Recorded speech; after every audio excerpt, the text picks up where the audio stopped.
Peace and love. This is your sister, Dr. Maat, coming before you once again with a powerful, powerful discussion with a powerful, powerful guest. Today I have with me Vice President Miss Millette Granville.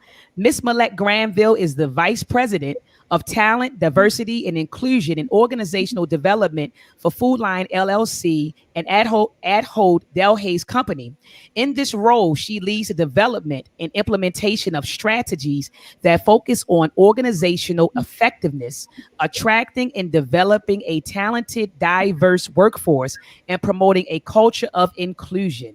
Miss Millette serves on the Global Talent and Learning Network. She provides oversight for 9 BRGs and Food Lines Diversity Council.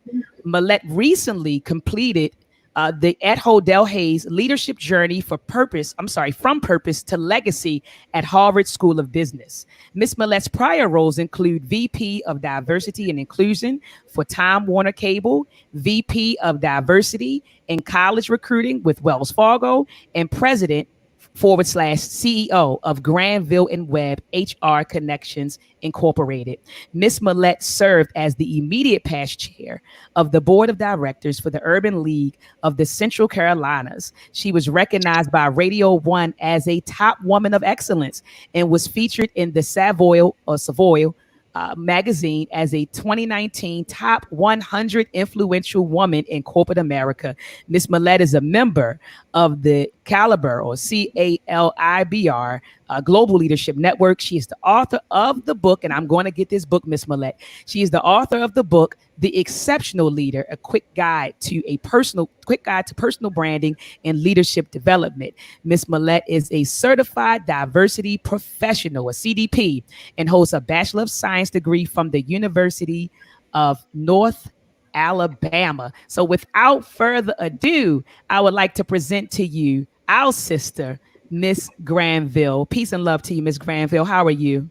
I am doing good. Peace and love back to you as well, and to all those who are joining us tonight. Miss Granville, when I read your bio, I was so impressed by your bio and which you have accomplished. And so I just appreciate you taking time because you're a very, very busy woman. You're extremely busy. And so I thank you for taking time out of your busy schedule to come on the platform tonight to talk with my audience about unconscious and conscious biases. My aunt Purcell, who also works in your department, she told me about a workshop that she attended that talked about unconscious and conscious biases. And I said, wow, that, it sounds phenomenal. And she said, well, I'm going to connect you with the person who created it. I had no idea that you were the creator of this workshop. And so when I looked at it, I said, oh my gosh, it's phenomenal. And so I had to have you on the platform. So again, thank you so much for joining us. Absolutely. And I thank Rochelle for making the introduction and for all the great work that you're doing and the platform that you're providing for everyone. So we thank you so much for that, because education is power, is it not? Absolutely. Absolutely. And so we can jump right on into it. I looked at your presentation and it is amazing. So family, share this video. So Miss Millette, before you even start, hold on. Oh my goodness. Hold on 1 second, Miss Millette. Okay. I also have to thank my team too. We got some great people helping design this session and really bring it to life. So shout out to my learning and development and ODTE members.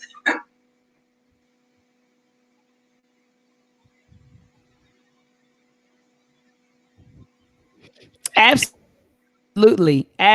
Can you hear me well, Miss Millette? It was going out for a few moments, but I hear you now. Miss Millette, can you hear me? I can hear you now. Mm-hmm.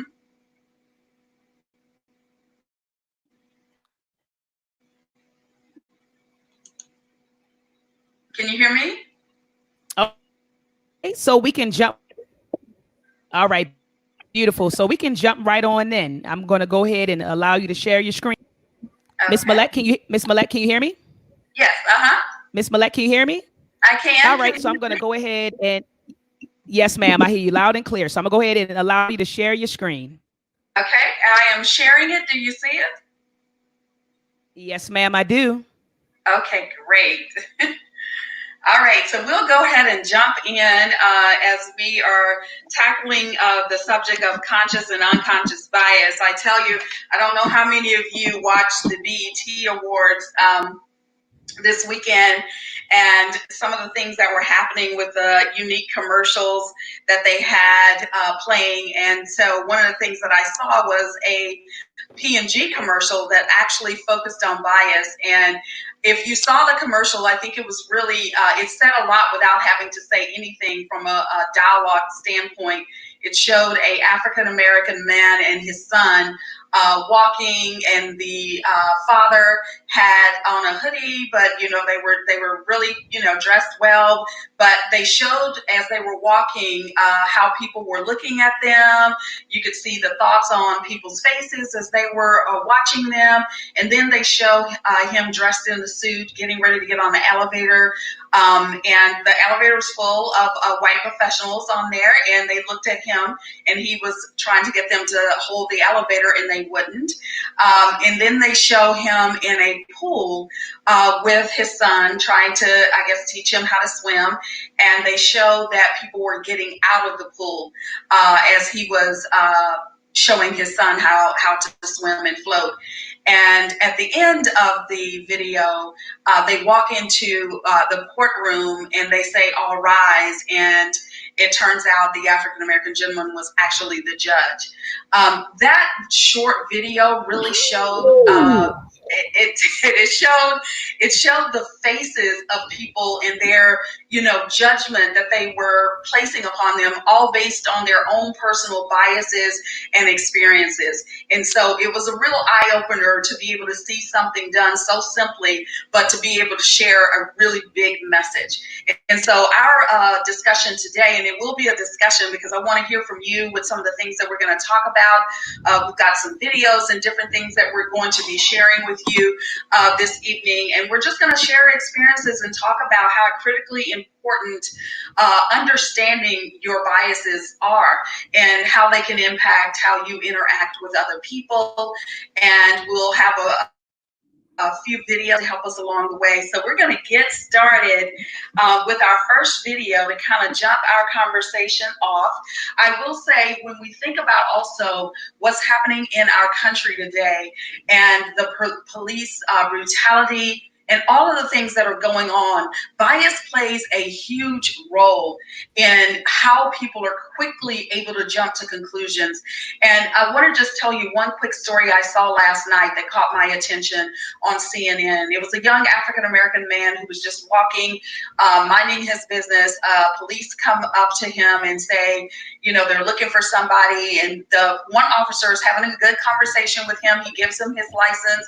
He is able to determine that he's not the person that has the warrant or that they're looking for.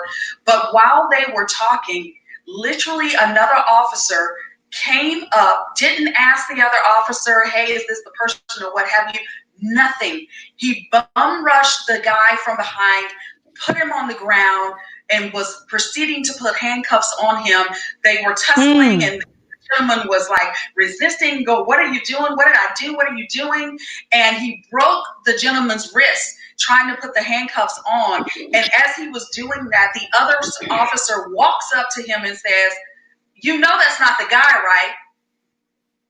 And it was three of them by this time on this one young man. And the guy, they even had the video to say, the guy was like, "What? I thought this was the guy we were looking for." He was like, "No, it's not." But the thing about bias is, his bias was so strong, he was so sure that this person was the person he was looking for by the way this person looked, that he didn't take 5 seconds to ask the officer that he was talking to, "Hey, is this the guy we're looking for?" Did not ask, and ended up giving this young man a very traumatic experience, broken wrist. And so when we think about the seriousness of bias and what's showing up in our country today, we all have to be serious about owning our bias and understanding where it comes from. So we're going to show you a quick video, and then I'm going to be watching the chat because I want you to respond to some of the things that you see in the video, just to give you an example of how quick our minds move as it relates to bias. So here we go. Who would you ask for help with a computer problem? Which of these coworkers could you rely on to meet a deadline? Who's the best at crunching the numbers? The most likely to do just enough work to get by? Which one is the better leader? Who's more trustworthy?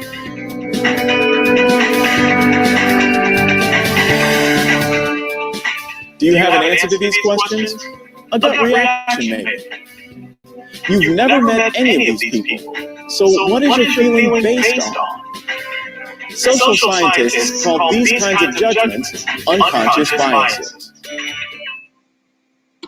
All right. So, as you were watching the video and listening to the questions that they were asking, I want to hear from you in the chat about your first instinct. So, who would you ask about a computer problem? Just type into the chat if it would be picture 1 or 2.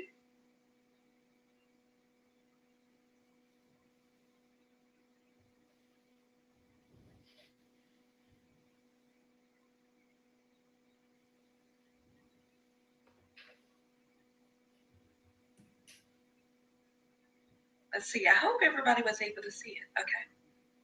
All right. There we go. All right. Okay.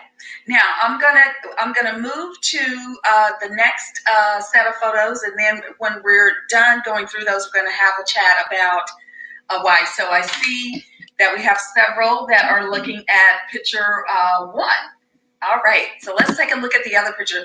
Who's the best that you would say at crunching numbers? And so that should come up for you in a few seconds. So who is the best that you would say would be the best for crunching numbers?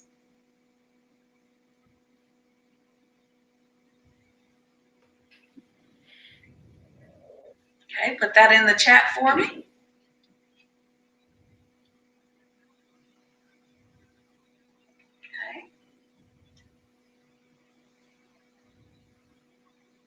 All right. Okay.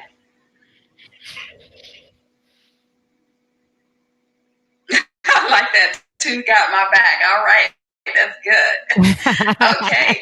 So we'll move to the next photo, and that should be coming up shortly. It's which one is the better leader? Who would you choose? 1 or 2? Which one is the better leader? Put that in the chat for me.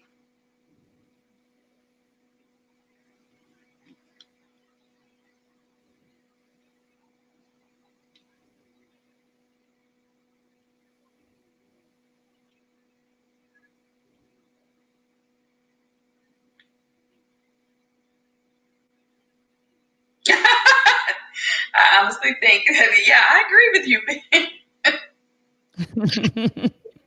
Okay. All right. All right. Great. All right. So let's take a look at the last one here. Who is more trustworthy? Who would you say is more trustworthy? 1 or 2? Let's put that in the chat.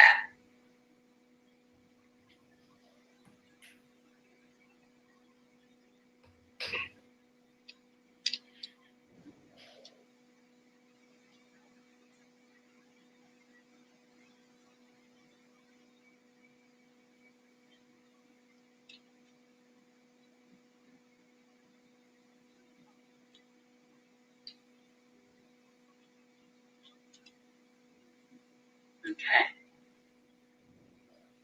All right. So as some of those are continuing to come in,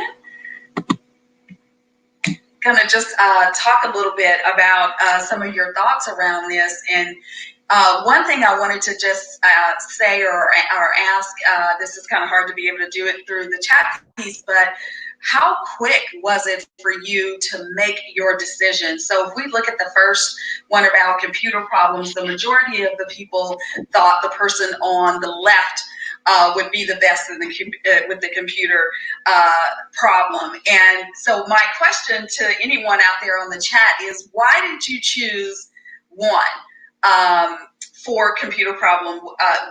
If we could get one person to respond, why did you choose the picture on the left? And there were a lot of ones. So I'm looking forward to seeing these responses.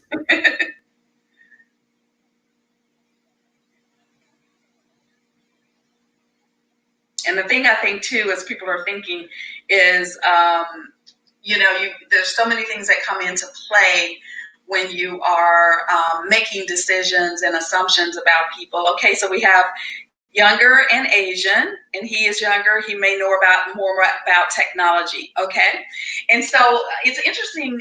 The person who say younger and Asian, a lot of times, a lot of our biases have to do with stereotyping.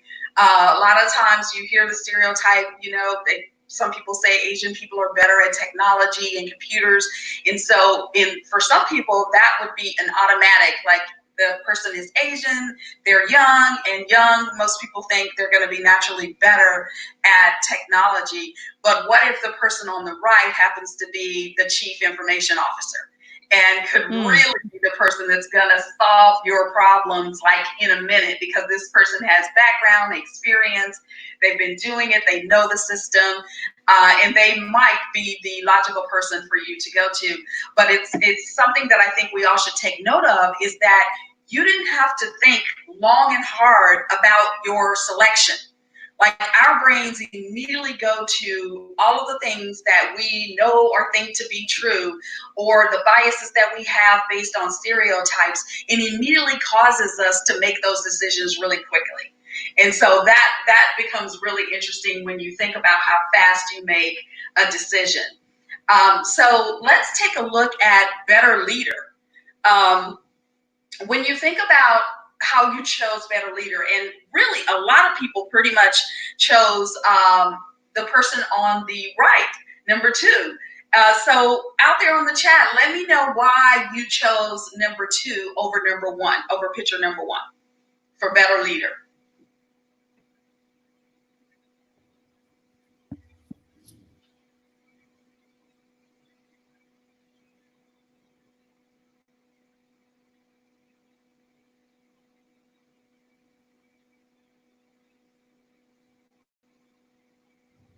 And I think it can be very interesting to see what people think a leader should look like too. This is definitely going to be an interesting one.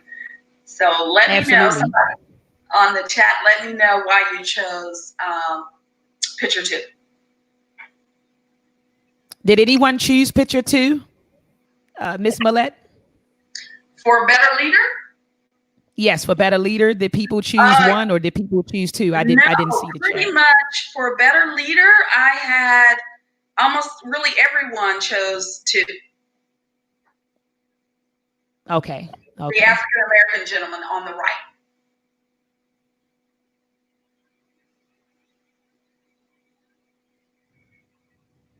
And so it's interesting when you look at this particular picture. We've had all different types of responses in the past around why people chose who they chose. And so it's interesting. Some people thought that the picture of the white male on the left looked a little arrogant, looked a little, kind of standoffish, the way he's sitting back. And some people said, well, he looks like the leaders that are in our organization today. So he kind of resembles, what we see as leaders. And then interestingly enough, on the picture on number 2, on the African American gentleman, a lot of people chose him as well, because they said, this person appears to be leaning in. They appear to be interested. They thought that the person would definitely connect better. And so as you think about like how quickly these thoughts come to your mind, everything comes into play. Your body language, how you look, all of that. And so our biases really quickly help us make these decisions really fast. And so, somebody said if he's the leader, he had to work twice as hard. That is probably true, because that's one thing I know I've been told, all of my life, you better be good, you better be better than good, just to be seen as good. So I definitely agree with that comment. That definitely could be the case. When we look at the crunching numbers, somebody tell me on the chat how you decided which one of those young ladies were going to be good at crunching numbers. We had a little mix of comments on that one. So someone out there in the chat space, tell me why you chose the person you chose for crunching numbers.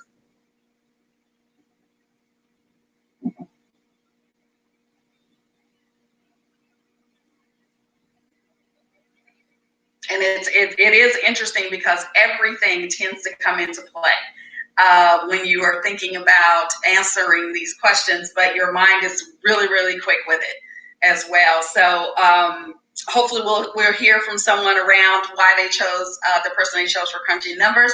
But just to kind of give you a little bit of perspective, when we've done this session before, is we kind of get a mix. Some people thought that the person on the left really, felt like they had the plans in their hands, so they were ready to go. They knew what they were doing. Others felt like the person, we got a response. Every like one we know can work out a budget. So that's going straight to the typical thing there. They can work out a budget. And someone else chose the African American Black woman because they brought us to the moon. Okay. And so I think that with this one, we said, a lot of people said, she has, I know it's funny, she has a hard hat on, so she probably is the engineer on the site. So it's interesting the stories that we make up just off of how someone looks. So let's move to the last one. And who did you feel was most trustworthy? I think we had a few people that chose the picture on the left, but I'd love to hear from somebody out there around why you chose the person you chose for who was most trustworthy.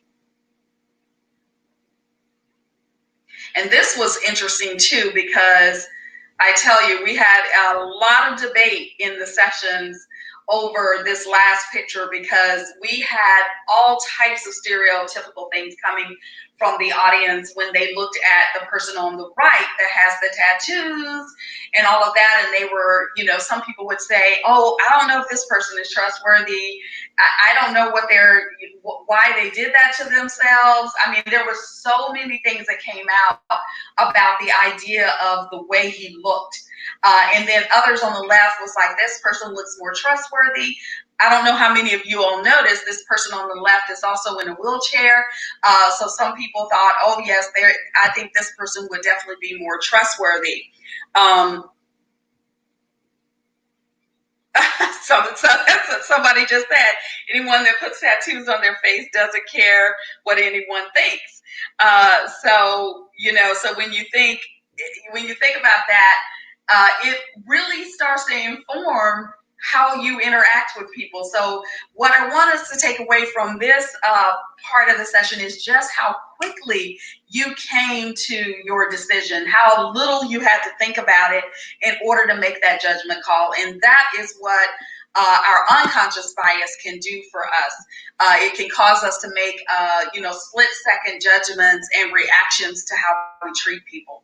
So in the session tonight, we'll talk about how to recognize those biases and identify them. We'll also talk about learning how to slow down and be aware of the personal and professional impact that our biases have. And recognize how biases impact our decisions, like at work, at home, in the community, and then understand how to check our biases so we can best serve each other and for us, our customers and community, but so we can be better people to each other. So that is what we'll focus on. And so when you think about the conscious mind, the things that really you want to think about there is the fact that your conscious mind is your willpower. It's your short-term memory. It's the things that you are very aware of and the things that you are thinking about that you fully are in tune with. It's, as I mentioned, short-term memory, logical thinking, critical thinking. So when you are doing something and you consciously show a bias, you know what you're doing. You really are thinking about that. And so you really have to think about how important it is to understand how your biases impact your decision making, especially your conscious mind. When we look at our unconscious mind, we want to think about what that entails. And I'm going to try to make sure I'm slowing down because I think there's a little delay on my computer. So for the unconscious mind, it really deals with our beliefs, our emotions, our habits, our values, our protective reactions, long-term memory, our imagination, and our intuition. And so when you think about the things that are happening in our world today, when you think about the issues around the police brutality and all the things that are coming up to play, everything is playing a part in that. And so how someone was raised, what race they are, the differences that they were taught when they were young, what did their parents teach them? And then also, what did they witness? All of these things come into play when we think about how critically important our unconscious mind really is. Because the beliefs and the emotions and the habits are all the things that are informing you around the decisions you make, how you interact with people, what you're going to do to be protective versus what you wouldn't do. And so what I really think about when I think about the unconscious mind, and we think about, I have people coming up, especially now, if you are talking about what's happening in our country today, and you talk about police brutality or even being afraid of the police. So let's just think 1 second about the talk. So what the talk is when, we as Black and African American people, when we have to have a conversation with our young people, our daughters, our sons, nieces, nephews, to tell them, hey, you need to be mindful that if you get pulled over by the police, these are the things you need to pay attention to. These are the things we want you to know. And so I think the thing that we have to really think about is we have to instill fear, a healthy dose of fear to save lives. So think about what that can do to you psychologically. Like, I have to actually make sure my child is afraid enough or cautious enough when they are stopped by the police in order to do the right things so they can come home. And I don't know how many of you have seen the commercial with P&G about the talk, but what catches me in that commercial is at the end when the young girl says, Mom, I'm a good driver. And her mother says, this is not about you being a good driver. This is about you making it home. And the young girl goes, oh, I'm going to be okay, am I? Am I going to be okay? So the idea that we have to do that to create the space for our children to make it home is really critical. Because if I'm talking to a white friend or counterpart and they've never even had to think about that, they do believe that the police are there to protect and serve. So their beliefs, their values, their protective reaction or instinct is very different from somebody who has to think, am I going to make it out of this? So we have to really think about how that conscious and unconscious mind can really play a big part in how we engage with one another, but also how we enlighten others about what it is we may be going through. So we're going to move to another slide to just talk about, how the unconscious mind really works and how our brain is pretty fantastic when you think about how quickly we are able to determine things or think about things. So I'm going to turn to a slide. It's going to be about what you see. So I'm going to need you to get in the chat with me on this one too. What do you see? So there's going to be a picture that comes up in a few moments, and I want you to take a look at the picture, and then I want you to type in the chat box, what is the image you see in this picture? So we're going to need everybody to do that so we can really have a good conversation about this. So type in what you see in this picture.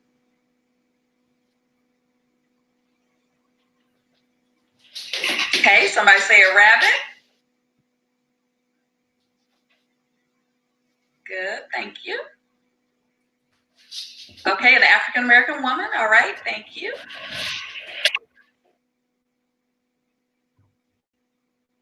Let's get some others. What do you see? Giving birth. Okay. African American woman giving birth. Okay, these are gotcha. good. Yeah, a woman in a cloak. Okay, that's good. Face of a child. Okay, good. Okay. So I'm going to give it a few more seconds. Okay, looks like a bird. All right, thank you. Okay. All right. So I'm going to turn it to another picture to kind of show you what's in the image. That should come up in a few seconds. Okay, now I'm gonna need you to get in the chat again. Tell me what you see now. This is actually the image that's in the picture. So what is that image?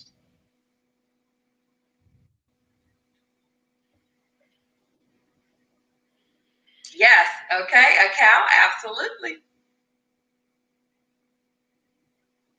And what I love about this is that we had such good, diverse pictures of this, and a lot of I see someone go, yep, it's a cow. And so it's amazing what our brains will do with the information that we give them, that we give ourselves, and that we're looking at. And so it's really amazing every time we do this to hear what people think that image is, and then once they see it, they go, oh my gosh, it's a cow. So here's what we're going to do. I'm going to show you the original picture, and that should come up in a few seconds. So that is the original picture. Now, here's the funny thing about our mind is every time you see this, so if someone ever showed you this again, guess what? Your mind would not let you not see the cow. Immediately when it comes up, your brain is going to see cow because now your brain knows what the image is. Thumbs up, thank you. Now your brain knows what the image is. And so you can't unsee it. You can't unsee it. And it doesn't matter. Someone can show you this picture 2 weeks from now and they could say, what do you see? And you're going to immediately see the cow. And so when we think about how amazing our minds are and the tricks that our minds can play on us, it's really amazing. And so you will find that when you're dealing with biases, that's how quick. And then once you are enlightened, though, about something, you can indeed see things differently. So that's the great thing about this session is that it increases people's awareness about the biases that they have. Okay, so as we think about conscious versus unconscious, this slide should be coming up shortly. There we go. Conscious is the attitudes are deliberately formed, and are easy to self-report. Unconscious attitudes are involuntarily formed and are typically unknown to us. So when we think about our conscious bias, we're going to be fully in tune with what we're doing and how we're doing it. That's just the sheer nature of it. We will know what we're doing and how we're doing it.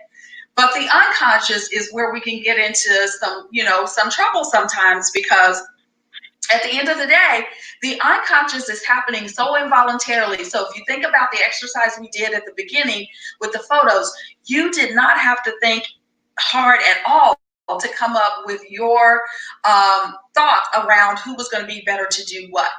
And so that's how the unconscious mind works. It really is so naturally a part of how we are making decisions and engaging. So we really want to pay attention to our unconscious bias, but we also have to really pay attention to our conscious bias. So I don't know how many of you know the story about Amy Cooper.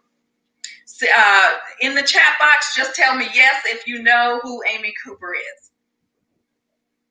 And then I'll talk a little bit about who she is and what happened with her.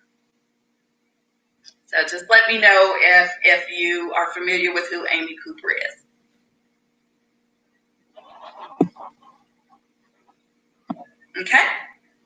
Okay, so some don't know, some do. Okay, good. So Amy Cooper, I don't know how many of you have seen the video. Amy Cooper is the white female who was in the park, Central Park, I believe it was, and she was walking her dog, and there was a African-American man who was bird watching. And so as he was bird watching, she didn't have her dog on a leash. And the law there states that if you're walking a dog in the park, you have to have your dog on a leash. And so her dog was, running or do whatever he was doing. And the African-American gentleman who was the bird watcher turns to her and says, "Hey, can you put your dog on a leash?" And she immediately says, starts arguing back and forth with him. And then she says, "I'm going to call the police on you, and I'm going to let them know that you're trying to harm me." And so she literally calls the police. Now, I don't know if she was fully aware that he was taping her, but he literally was taping her the entire time as she calls the police and tries to make a false claim that an African-American man, black man, was going to do her harm. And here is the thing about conscious bias. Every single bit of that was conscious. And what she did was she weaponized her privilege. Think about that for a second. She weaponized her privilege because she knew that 9 times out of 10, 99% of the time, that the police wouldn't question her, wouldn't actually debate the fact, would probably show up on the scene and immediately start being, jumping immediately towards the black man and not even caring about the full story. She knew that with her being a white female calling the police on a black man, she already knew what the results would be. And so when you are consciously trying to do others harm, and when you have the ability to weaponize your privilege, because it's her privilege that allowed her to really weaponize it in order to be able to get the results that she wanted. And what was interesting is that I think she thought that she was just, going to slide, nobody was really going to care. But it turns out she ended up losing her job. A lot of other things probably happened to her as a result.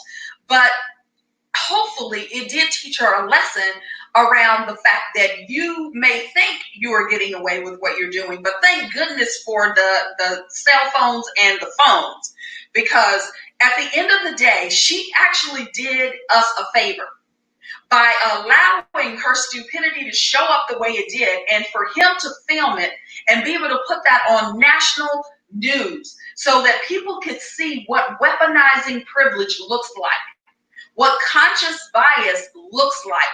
And so as we are thinking about what we're doing, as we are thinking about the impacts that we're having, we have to be very mindful of how our biases can influence how we act, how we interact with others, and the decisions that we make. So it's really, really important that we're thinking about that, and that we know that our biases can cause harm and it can do good. It's totally left up to us. Okay, so we're going to show another quick video as we are continuing in the conversation. And so I'm going to show this video, and we're going to see how, and because we're in the grocery business, this will be applicable to our industry, but we're going to talk a little bit about how bias can show up in the workplace. So let's take a look.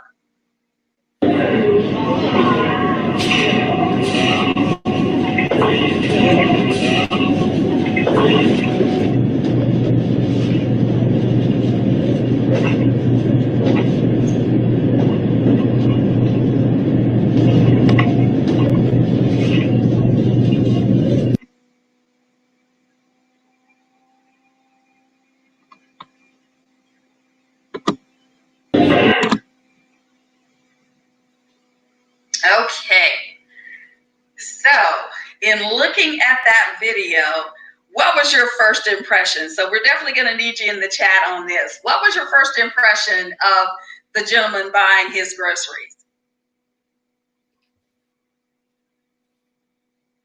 Pajama Joe, yeah.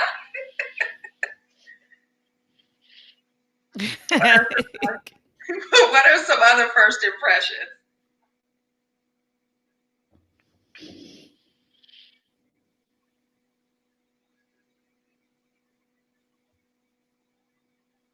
They're funk, dirty. Did he wash? Yeah, all of those things can come to mind when you see that. And did anybody notice what he was buying?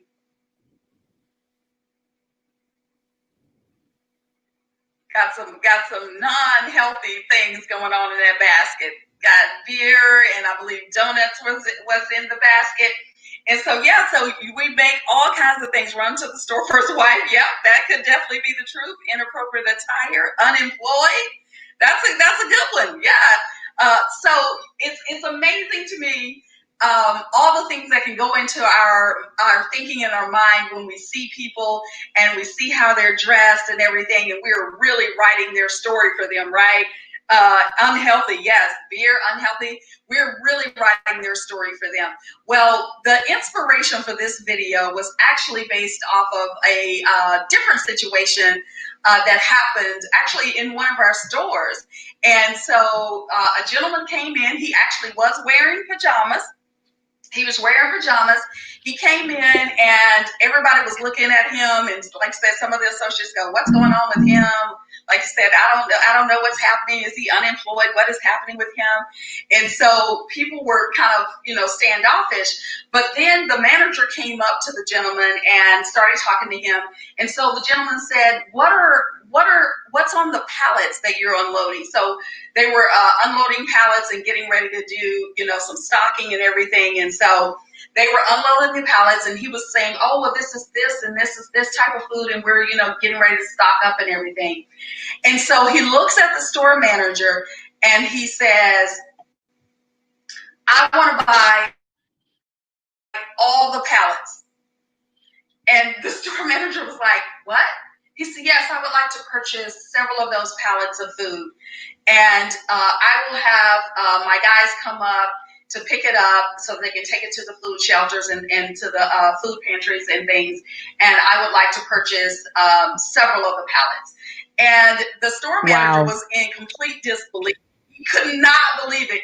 So it turns out this was actually a local person who was actually a millionaire in the local community, and he was coming to purchase large amounts of food for some of the places that he partnered with, food banks and things like that.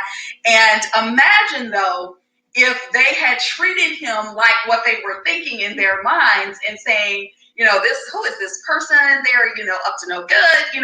If they had done that, and if they had reacted in a negative way with their own biases, imagine the amount of business they would have missed out on, because the manager was just blown away by the fact that, number one, he was being real, he was a millionaire, and he bought several of those pallets of food from our store. And so it just goes to show us, as we're looking at people and judging people, we judge people really, really fast. And that's our unconscious bias, making all of those decisions based on the beliefs we have about how people should dress, the beliefs we have about what's the appropriate attire. All of those things come into play. And so what we do have to think about is, how is that impacting us, and how is that also impacting other people as they are interacting with us, whether that's in the workplace or in the community. And so I love some of the comments that we have dressed down, and so many people sleep on me every day. Yeah, you don't want to be, people don't want to be sleeping on you. They will make those decisions fast. And you're right, never judge a book by its cover, because if they had really acted on what they were thinking, they would have really missed out on a great sales day with this gentleman for sure. Okay. So now we're going to just talk a little bit about, how does the media influence our beliefs, attitudes, values, and actions regarding each other. So I want to hear from you all on the chat. What do you think the media's impact is on some of our beliefs or attitudes? Just, put it in the chat. What do you think? I know we have some up on the screen, but what do you think about how the media portrays people and how that can impact their beliefs and attitudes and values? Brainwashing, yeah, that's true. Absolutely. What else?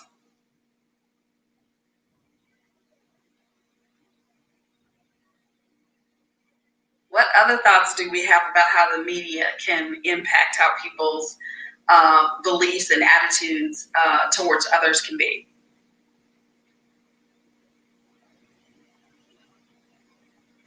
And, when we think about the media, even in what's happening today, the grandmama said the TV was the devil. All right. Spin the narrative. Yes, all of those things are definitely true.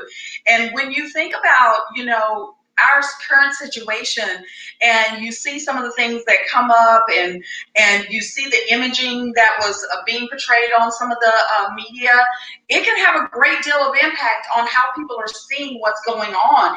And you see things also based on your own faith and traditions and your own beliefs when you think about race and culture and all of that. But even when you think about the depiction of what some people would focus on would be the riots, others would focus on the peaceful protesting.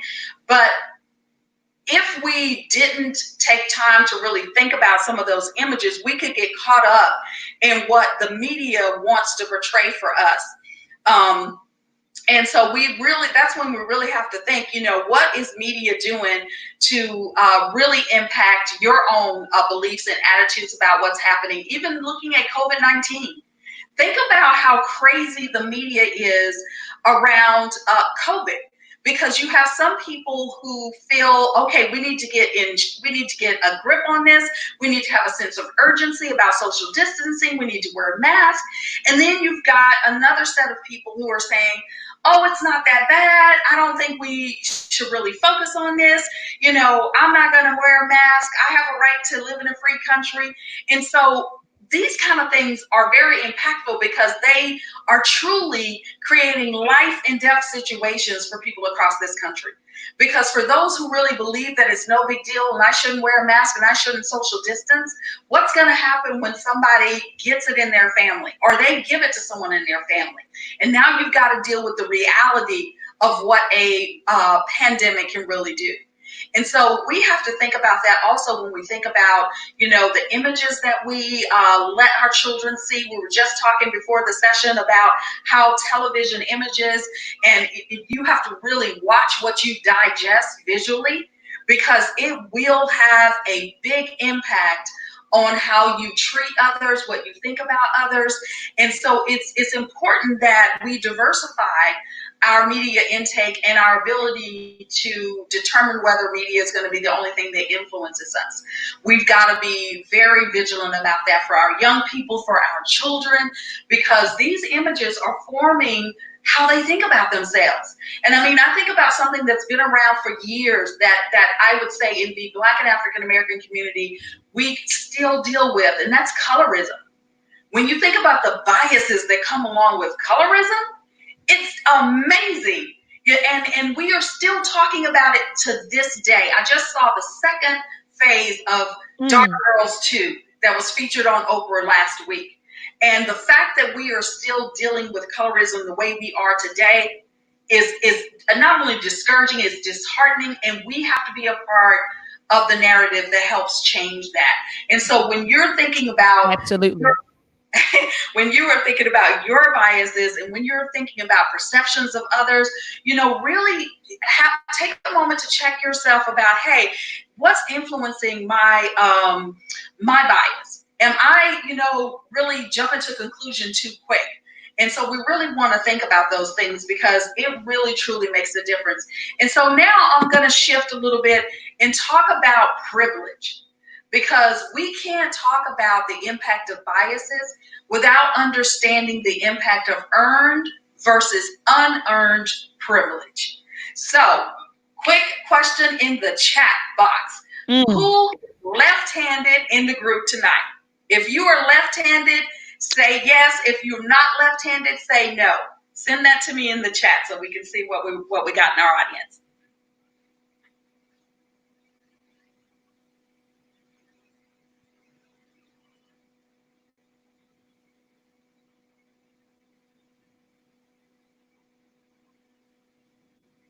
Okay, so we got one now. So let me hear from some other folks. Like what they said about media too. Nope. Okay, left here. Oh, we got a left here. That's good. Okay. No. So the majority of the folks on our call and chat tonight are not left-handed. Now, here's the interesting thing when you think about not being left-handed. right-handed people, when you think about how our society was set up, our world is set up, we have to be really honest. This world was truly set up for right-handed people, right? And here's the thing. You had absolutely nothing to do with whether or not you were going to be right-handed. And so because you were right-handed, you were able to come into the world already experiencing privilege. Because when we think about how the world is set up to really appease and to support right-handed people, think about when you were in school, your desk, your scissors, things you had to handle and had to learn how to do it the way right-handed people did, because cars and all these things are set up to really accommodate right-handed people. And if you are left-handed, you really have to think, oh my gosh, I didn't ask to be left-handed, but now I know I'm left-handed, and so I am going to not benefit from this ability to be a part of a group that isn't privileged. I'm experiencing what it's like not to be privileged. Because if I'm left-handed, I got to think harder about how I'm going to engage, how I'm going to sit, the scissors I'm going to use, the experience I'm going to have when I go in and drive my car, and I have to think about, the rolling of the window down, the turning of the radio up, all of those things. It is inconvenience. I'm laughing at something she has. Left-handed people are geniuses. You are right. So a lot of really famous geniuses are left-handed. And the thing that I want you to think about, though, is earned versus unearned. For the folks who are right-handed, we didn't do anything to earn the privilege of being right-handed. But guess what? The world made it easier for us, right? And if you're left-handed, you learned early when you were a child that, hey, I've got to do some things a little bit differently. If you're blessed to be able to use both hands, that's a great privilege, because you can enjoy all the things that come along with that. And so when we think about the importance, though, of understanding how privilege can play, and we talked about the police brutality and things like that, if you've never had to experience that, then that means you've never had to think about it. If you've never had to think about being stopped or pulled over or being scared for your life, you don't know what it's like to not have to sit in a place of anxiety when you are being stopped. And so you really have to make sure that as you are experiencing life and as you are engaging with others, that you are aware of the privilege you bring into the room. Even when we're having conversations right now in my workplace and we're talking to leaders, and a lot of leaders say, hey, I'm a white male or a white female, I don't know, I can't relate. That may be true. But think about, as you're engaging in conversations with people, be mindful of the privilege you're bringing into that conversation so that you can be aware and let people know, hey, I may not have all the answers. I may not even have the same experiences as you, but I do want to understand what you're going through. And I would love to be a part of the solution. And so we got to think about how privilege plays and what it means to be a person of privilege. And I even think about this too when you think about having conversations about what's happening in our world today. People are quick to tell you sometimes, hey, I'm not a racist. I definitely don't agree with what they're doing. I'm not a racist. And that's great. But the real question becomes, are you anti-racist?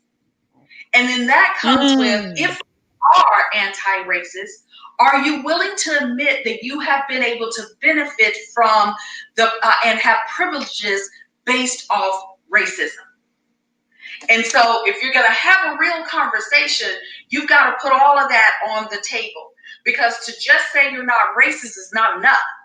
You've got to be able to slide into the space of being anti-racist, but then you also have to be able to say, I definitely can say I have been a beneficiary of racism. And that allows you to have a real, true conversation with someone. And so we're moving through, and I am going to talk a little bit about the impact that biases can have in the workplace. I see a question, can one be racist and anti-racist? I don't think you can be both. I think that you have to draw a line in the sand and say, I am either for racism or I'm going to fight aggressively against it. Because to me, there's not gray area there. It's almost like right and wrong. I'm either with the right or I'm with the wrong. And so that's why the conversation that we're having today has to go deeper than just, oh, that's not right. It has to go into the place of action. So if I'm anti-racist, then what action am I going to take to make sure I'm impacting the lives of people who are impacted by racism? And so I don't think you can reside in that space and straddle the fence. I think you have to be for or against it. And absolutely. Go ahead. No, I was going to say absolutely. And there's a little delay on my end. So just to give you a heads up, I do hear like a little delay, but I just wanted to plus one what you said. I don't think there's a gray area. I think you have to be one or the other. Absolutely. Absolutely. And if someone tells you that they're a little bit of both, you should assume that they are on the left, on the racist side. Because I don't know how you straddle that fence.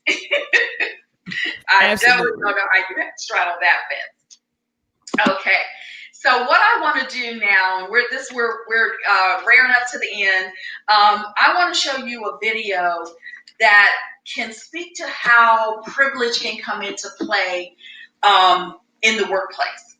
And so I would love the conversation after this video.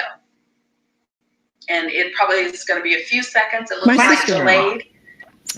Who's half black, half white, but looks white. Blue eyes, whiter than most white folks. Very white. She and I, we kind of grew up together. We raised our children together. So they're first cousins. And we, it's a wonderful, very, very multicultural family.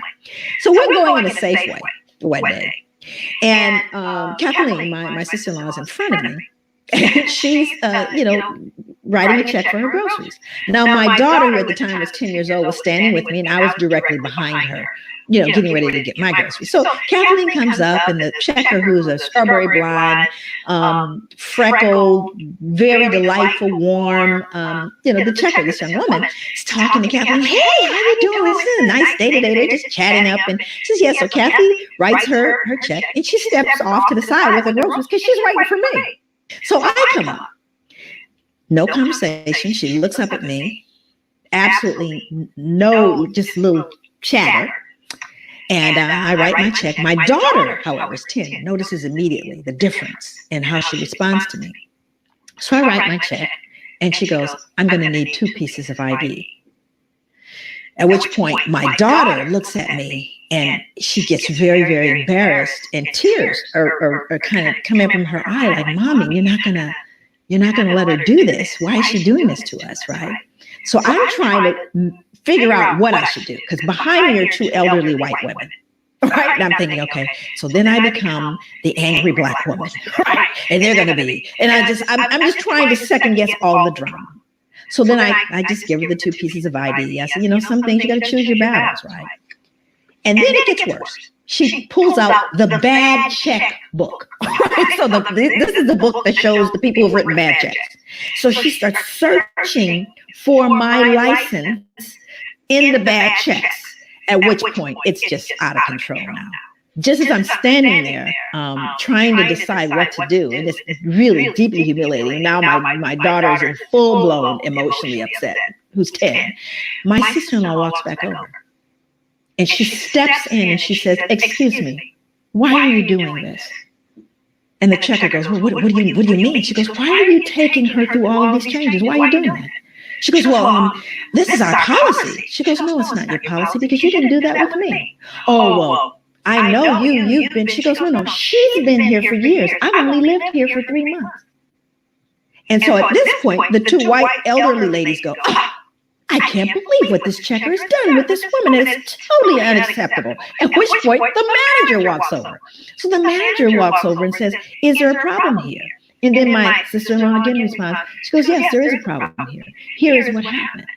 And she made the statement. She pointed out the injustice. And she, as a result of that one act, influenced everyone in that space. But what would have happened? I can't know for certain had the black woman said, this is unfair. Why are you doing this to me? would it have had the same impact? But Kathleen knew that she walked through the world differently than I did.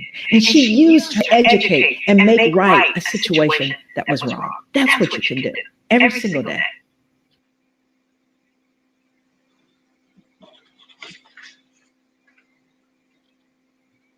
So, love to hear from you on the chat about the thoughts about this video. What was your reaction? What was the biases that you saw? Love to hear from you in the chat about that. How did this impact you?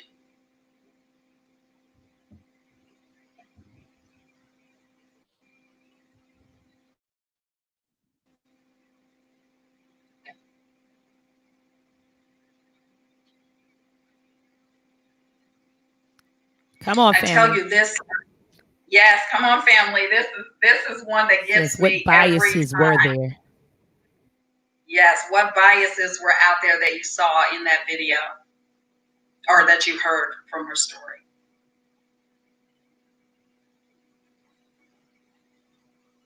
Yeah, that's definitely true. Yeah, I'm thinking of a few, but we want to hear from the chat. Yeah, we want to hear from the chat.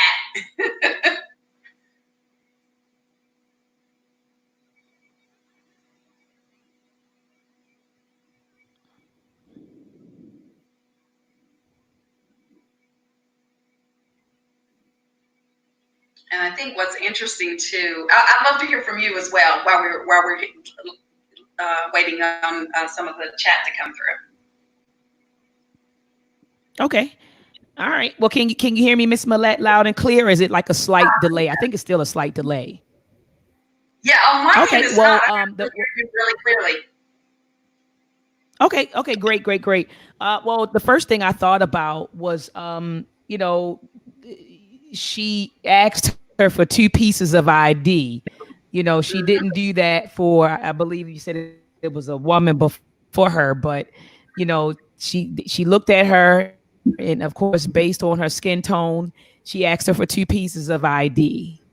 And then, also based on her skin tone or based on her appearance, she assumed that she may have had bad credit or something. She started, she checked her log for bad checks. So she assumed that this, so I thought about that. And so what were you thinking, Miss Millette? The thing that comes out from me, and you definitely spoke to 2 of the big things. And it's interesting because the cashier clearly didn't even notice the interaction that she was having with the woman in front of her, which was her family member, by the way. And so she didn't even notice that they were connecting. So she was her bias, in my opinion, was so strong that she didn't even see their interaction. Like, that totally didn't even cross her mind. It also didn't cross her mind, why is that woman still there? What is she waiting on? She didn't even pay attention to that because she was waiting on the young lady to finish her transaction. But her bias was so strong about her being a African-American Black female, and immediately she goes to the place of distrust. And here's what I really get caught up in about this video is the fact that her daughter recognized through an emotional reaction of almost tears of how wrong it was for this cashier to make that kind of assumption that quickly. Like, literally, we went from small talk and joy to depression and criminal thinking, basically. And her daughter distrust picked up on the distrust and the stereotyping, like, immediately. And so here's the funny thing. This video is a little longer than that.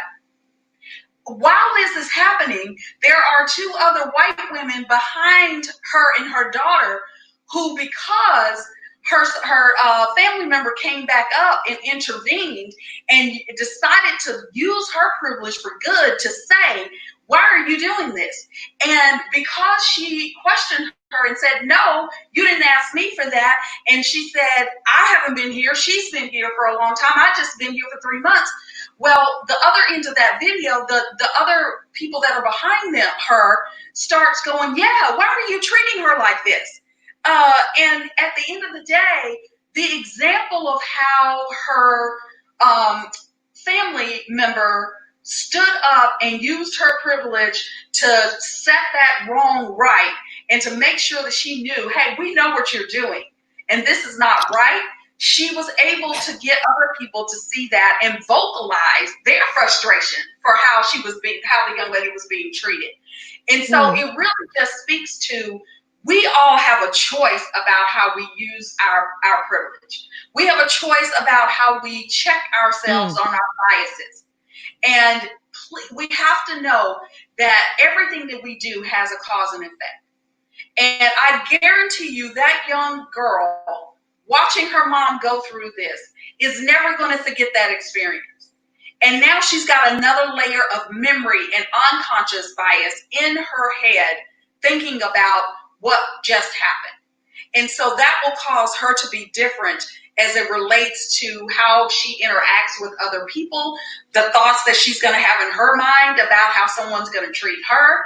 And so we got to know that our actions really have lasting, long impressions on people. And so we have to make sure that we're paying attention to our biases, that we're being really clear on, the things that come up around our biases.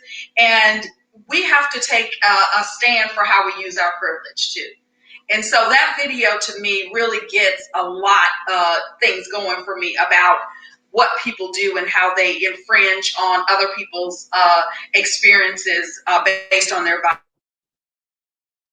biases. What someone's saying here, we're dealing with subconscious bias, which is all based on fear. From fear, you get resentment, anger. Absolutely. Fear literally creates a fight or flight reaction. You are so right. Absolutely, you are right. And that's why we really have to take strong responsibility. The last piece as we wrap up is around, how do we overcome biases, and how do we really get in a space where we're going to be interacting with people in a much more proactive way. And so the first thing is tell the truth to yourself and notice what influences your decisions. Simple things like even when you're in the workplace and you're interviewing somebody and say you look at their resume and they come from the same hometown or they went to the same school that you did, we're easily caught up in what connects us. And so you've got to think, if I'm the hiring manager, I don't want to get too caught up in that because I don't want to show extra, attention to that where I wouldn't do it to someone else. So I can't get caught up in, oh, did you know such and such, or I came from such and such. You can have those small talk conversations, but you have to be able to think to yourself, okay, I know that I get excited when I see people who are from the same hometown as I am, so I got to watch that in the interview because I may not have that same connection with the next person, which might give that other person a little bit of an advantage. So you've got to tell the truth to yourself. If you know you've got certain biases about certain people or cultures or whatever it is, check yourself before you infringe on other people, your own personal biases. And so that takes us being committed to understanding and heightening our awareness of our biases, both conscious and unconscious. And then gather the data about yourself. If you know that that's true and you have triggers on a certain thing, like with the work I'm doing now in our business around racial equality and social justice, I have a great deal of passion about it. But I have to make sure, I'm gathering data about myself. I'm frustrated about a lot of things, and I really want us to focus on the things that are going to be meaningful. But I also know that I have a great deal of passion, so I have to think to myself, do I want my passion to overshadow my purpose? So I gotta make sure when I'm in the room, I'm staying focused. I know what sets me off. I know, where my passions lie. I got to check some of that so that I can make sure that I'm getting my points across in the right way so that change can occur, so engagement can occur. So gather data about yourself so that you know what your trigger points are. You know what your biases are. And then stretch your comfort zone. There's nothing greater than enlightening yourself about somebody else's journey. And I will never forget, I was working for the bank at the time, and we were engaging with a conference called Reaching Out MBA, which was focused on the LGBTQ community. And it was an MBA conference that we recruited for. And this particular year, we invited several of our senior executives to attend the conference with us. And it's a unique conference because it really speaks to what challenges the LGBTQ community has to face in the workplace. And so there happened to be a session also on transgender people. And they talked about the challenges, the issues in the workplace, all the things that they have to go through. And it was very impactful, along with a lot of the other stories that came out of the conference. When we got back, I did a full debrief with all the executives that were there at that conference. And one gentleman told me, he said, you know what? This was way out of my comfort zone, but I am so glad I went. I am so glad I opened myself up. And this is what he said to me. He said, I went home and I set my boys down because we had made derogatory comments about the LGBT community. We had not been very nice about our opinions. I went home and set my sons down and I said, look, here's what I've learned. We are going to do things differently. We're going to stop with our biases, and I'm going to encourage you to educate yourself on what's going on in the LGBTQ community. And he was able to have that influence over his family, over his children. And so if you want to really understand biases and the things that you know matter to you, stretch your comfort zone. Put yourself in environments that you normally wouldn't put yourself in so that you can gain understanding. There is nothing more beautiful than understanding the struggle and the differences and the journeys of others. And that will help with your biases as well.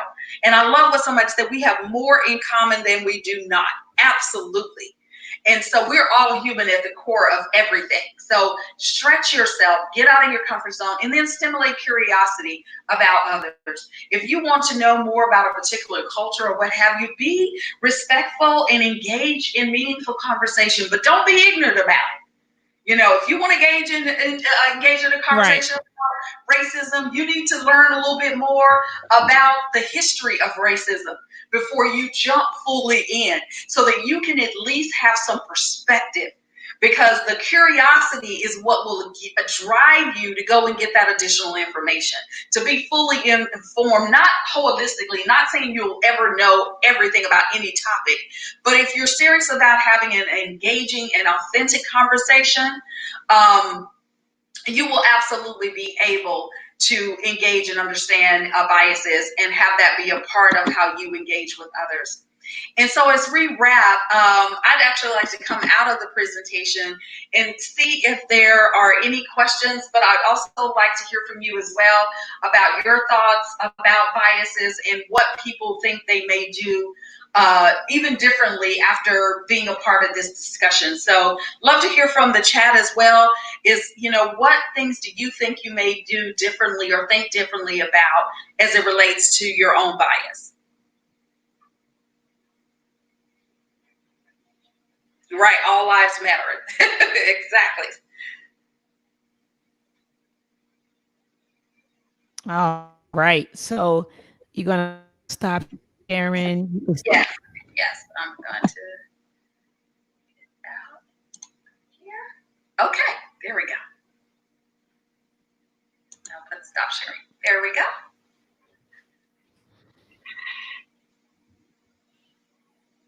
All right, let me there we go. So now I can see you. Now I can see you, Miss Millette. Can you see me? Yes, I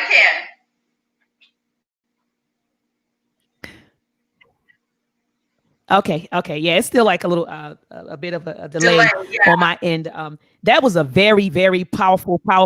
Yeah, that was a very powerful presentation. I mean, you touched on so much, and you made me realize the need for self-awareness. Like, we have to be aware of these biases. I have to be aware of the biases that we possess, and your presentation is really charging people to dig deep, to do some introspection, and understand themselves more, so that we can go out here and interact with people in a healthy way, and build healthy and meaningful relationships. So I think the presentation was wonderful.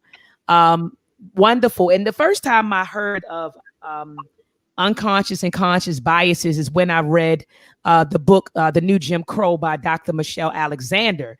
And in the book, she talks about, she was analyzing the criminal system, and she was talking about how you have, was it 2 million African American people behind bars. And so she started talking about the judges and the lawyers.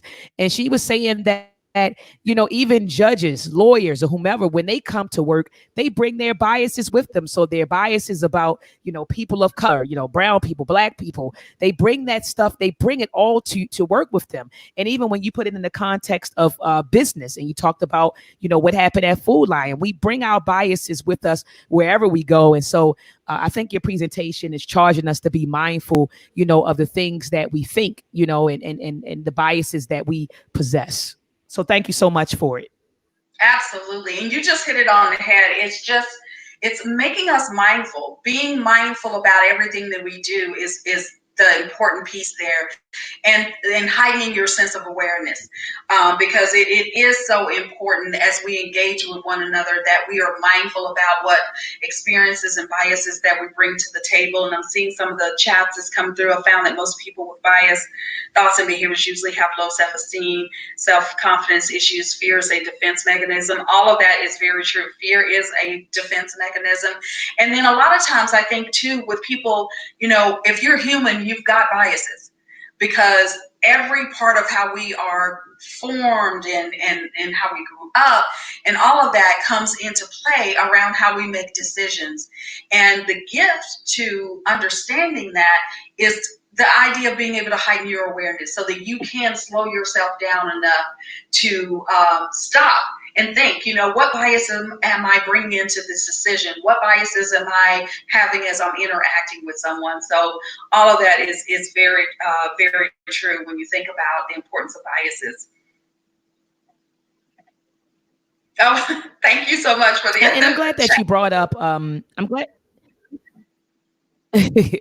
And I'm glad, Miss Millette, that you brought up, policing, because, even police officers, they bring their biases to work with them. And so, when I typically, Miss Millette, and I caught a lot of flack for saying this, a few years back. But when you have incidents of police brutality, I immediately thought about, I said that, I always say that I see two victims, right? So of course you have the person that may have ended up, shot or dead or murdered. That would be a victim, right?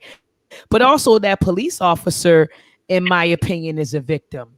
And that police officer is a victim of, their minds being shaped by media, So when they're pulling over young black men and young brown men, and they're pulling them over and they say, well, I fear for my life, and they have the gun on the hip, I truly believe that some of them, and I'm not saying all of them, do fear for their lives because they've been really brainwashed to view black and brown men in a negative light. And so they bring those biases to work with them. And so when they confront brown and black men, typically there's distrust right at the door. So they walk into the car with their hand on, with their hand and gun, hand on the gun. And so, and then so soon as the brown or black man makes a sudden move, they're pulling out guns and shooting. And so again, I think that all of that goes back to biases, the biases that we carry with us. And so I always say that I see two victims when anytime, an incident like that happens. Yeah, absolutely. And it's interesting because when you think about the fact that if someone sees you as an automatic threat, they're in survival mode, and the first thing that occurs is self-preservation is the first law of nature. So you're right. I think that there are more than one bias, one victim when things like that happen, because some police officers who end up reacting too quickly also have to deal with the trauma of that. And, the fact that, like, The Hate That You Give, that movie, when the officer, where's the weapon? And then he sees the hairbrush and is like, oh my goodness. And so I'm sure that officers that experience that have to deal with that same level of trauma. in making a quick decision based off of whatever things that they're hearing in their head and whatever things that they believe to be true.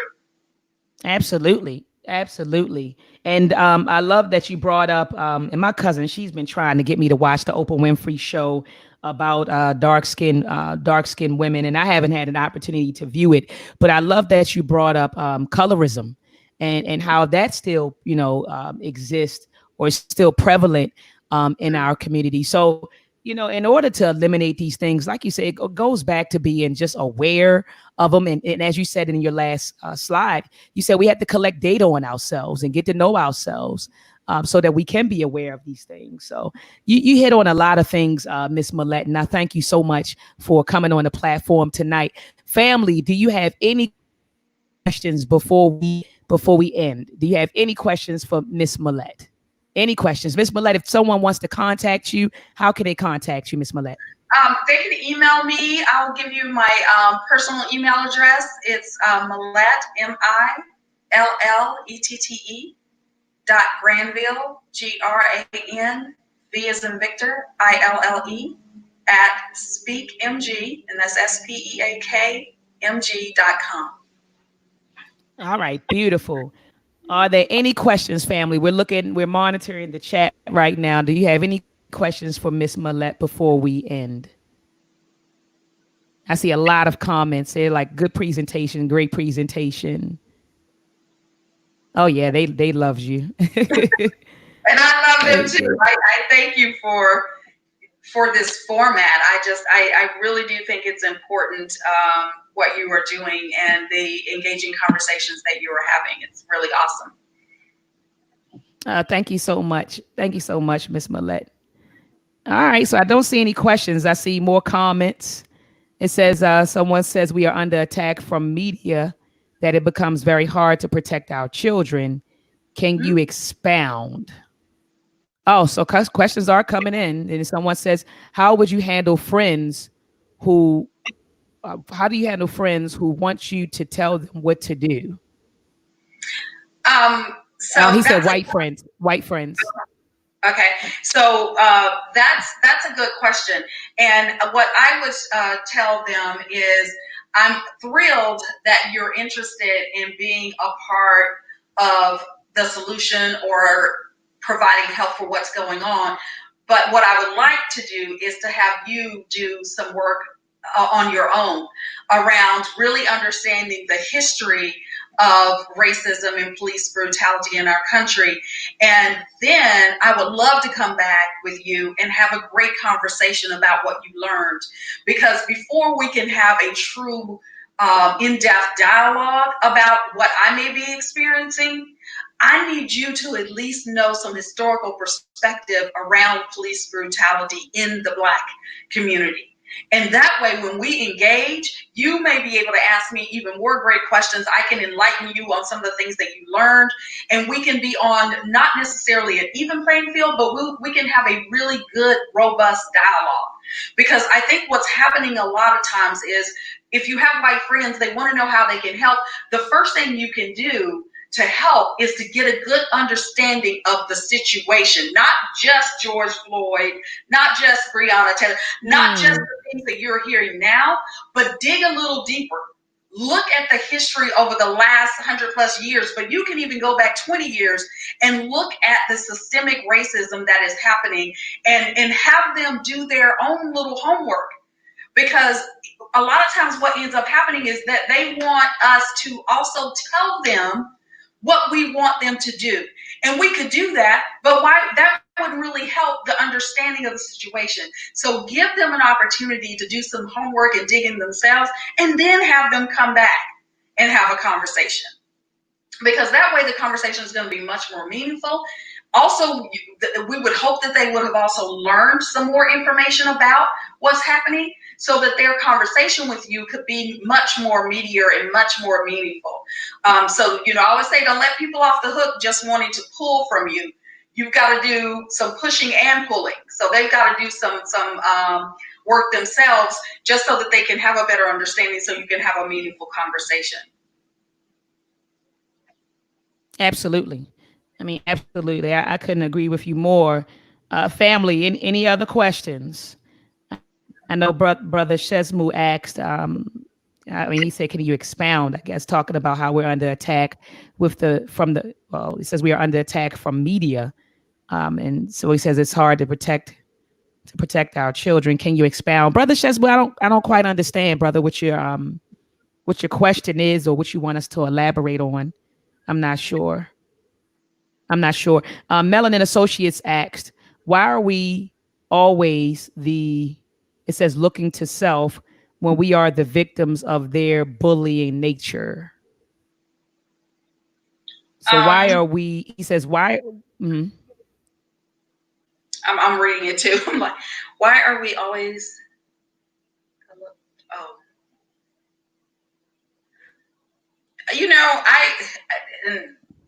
I don't even know how to really answer that, because I think we look to self as a automatic reaction. Like even when we think about some of the things that we're seeing, in the news, we think, why, and part of our subconscious also says, well, what did they do? Well, I think the answer to that question is a lot of times they didn't have to do anything, because at the end of the day, we do need to not look to ourselves to think that it's our problem or that we caused it. We need to also be thinking, what can we do to help change the system? What can we do to help change some of these policies and police reform? Because your point about we've got to protect our children, that is true. And in order to do that, we have absolutely got to change the way we are approaching. I don't know how many of you remember that incredible video when the older African-American gentleman was talking to the young African-American boy, and he was telling him in a very passionate way, y'all have got to do it different. What we're doing is not working. I mean, he was literally just screaming for the urgency for them to do things differently, to make change happen, to try a different way. Because his fear was, if we don't, what are we going to be left with? And so I think that we do need to be looking outside of ourselves for solutions and how we're going to change. And we need to be pushing for everything that we can do to rock that vote, to fill those census out, and make sure that we're getting the financial support in our neighborhoods that we need, and making sure that we're being very intentional about the people that we're putting into office, because we're at a really good crossroads in the U.S. right now, where this issue has gone global. People are really out there trying to change how companies are interacting and dealing with this. The whole Facebook July blackout, that is really, really big right now. It's gone global as of last week. And so now is the time for us to push for the change that we want. And I think it's a unique time, because for the first time in a long time, we're also seeing companies putting up dollars and changing the way that they're interacting with the community because of things that are going on. And I say, we shame on us if we don't maximize the moment, and not just maximize the moment, but turn the moment into the movement. That's what we got to do. Turn the moment into the movement. Yes. Powerful. And the last question, it says, do you think that as a community, we demand a requirement of police applicants be local or a member of the community, live in our neighborhoods? Yeah, I hope that as we are working on these new policies, the whole defunding the police piece where we're reallocating funds, I hope that that is one part of what we will require. Because I believe that if you are going to come in and police a neighborhood, you should be either in that neighborhood or right around that neighborhood, so you know who the neighborhood is. You know the people in the neighborhood. and you have a stake in the neighborhood. That's the most important thing. If I'm living there as an officer, I have a vested interest in making sure that I am protecting and serving, because this is where I live. This is where my family lives. And so I agree. I think that should be a part of how policing is done, because it's funny to me now, you hear people saying that officers live an hour away from where they police. Oh, That is yeah. insane to me, because you can't have empathy and connection with a community that the only time you're there is when you're driving in for a call. You don't know who the elders are in the community. You don't know who the kids are. If someone happens to have a mental condition where, the average person would know, if you were in the neighborhood, you would know. And so you might not roll up on that person the way that an officer who has no clue will do. And so I think there's power in policing in the neighborhood. And I definitely agree they need to be a part of the neighborhoods they police. For sure. Absolutely. Absolutely. So I couldn't agree with you more, Miss Millette. Thank you so much. Oh, someone in the chat asked if they could find you on IG or Facebook. I am on Facebook. I am not on Instagram. I am on Facebook, though. Okay. Beautiful. Well, thank you so much, Miss Millette, for coming on the platform. I mean, sister, I am like I said before we went live, I am so proud of you, and keep shining, because when you shine, we shine. And so keep on shining. If there's anything that I can do, to support, what you're doing, I mean, please let me know. I could, whatever information you want to get out, come onto the platform and let's get the information out to the people. So whenever you want to come back, Miss Millette, feel free to come on back. Thank you so much, and may you be truly, truly blessed. And I just pray that everything that you do will have a continuous positive impact. We need people like yourselves to be able to get the message out, and I appreciate what you're doing. I appreciate what your company is doing and the education you're providing. It is powerful. Thank you for this platform, and I honor you for even having me as a guest. And to my beloved Rochelle, I did it. Thank you for the invite. Thank you, Auntie, for hooking it up. All right. Okay. So, family, look, be sure to tune in tomorrow at 8 p.m. I'm going to have Dr. Jacqueline Badalora. She's going to come on the platform. She's the author of a book called Birth of a White Nation. And so she's going to talk about the historical origins of the word white. Who are white people? Because prior to 1634, there was no such thing as a white person. And so she's going to come in on the platform, and she's going to break that down, and she's going to talk about how that label whiteness has impacted non-white people. And then on Thursday, I have Dr. Michelle Cornegay coming on to talk about electromagnetic radiation and its impact, because I know they're rolling out 5G. So a lot of people have concerns about, electromagnetic radiation. What is it? Is it harmful? And then on the 4th of July, family, join me at 8 p.m.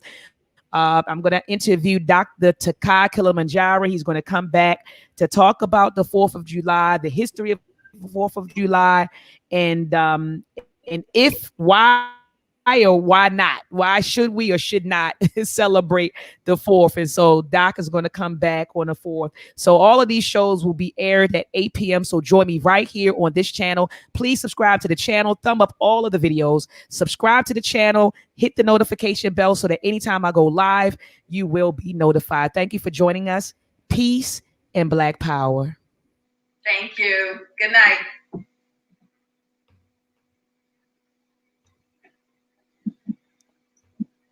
Good night. Thank you so much.